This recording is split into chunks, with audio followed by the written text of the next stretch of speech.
Florent Pagny va momentanément quitter la France pour retrouver sa chère Patagonie.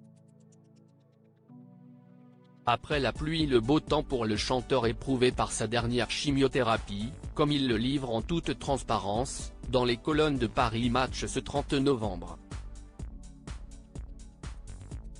Il semble loin le temps de ce premier message vidéo sur Instagram qui prévenait les fans de Florent Pagny que quelque chose de grave venait de se passer l'obligeant à mettre fin séance tenante à sa tournée anniversaire.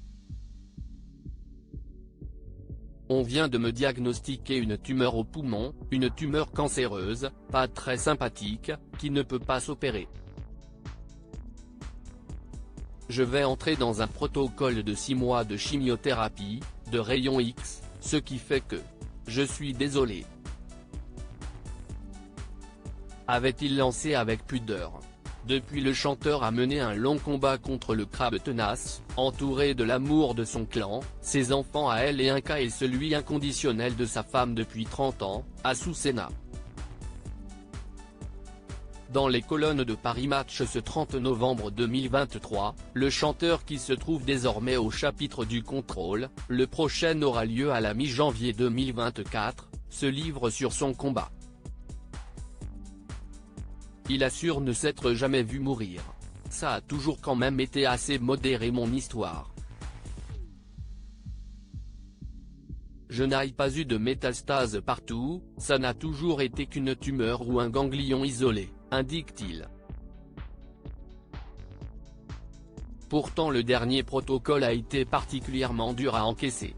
Je me suis fait défoncer, se remémore l'artiste.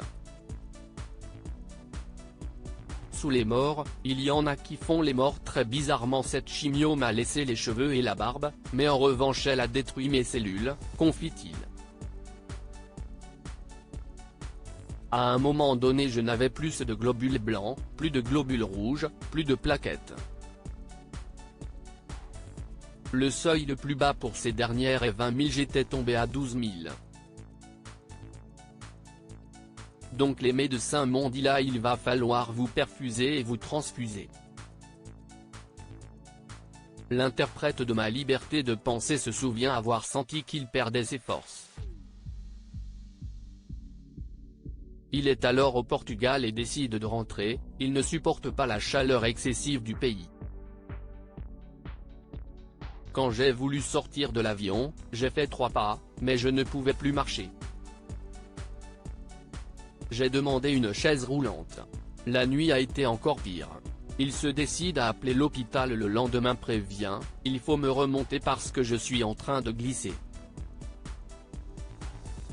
Il découvre finalement qu'il fait une réaction au produit de la chimiothérapie vraiment costaud.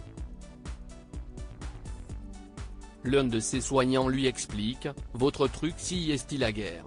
On gaze, on envoie les produits, et puis après normalement les ennemis sont tous morts. Mais il y en a qui font les morts sous les morts. Ils attendent un peu puis se réveillent donc il faut les bombarder. Une guerre dont on espère bien désormais qu'elle est terminée.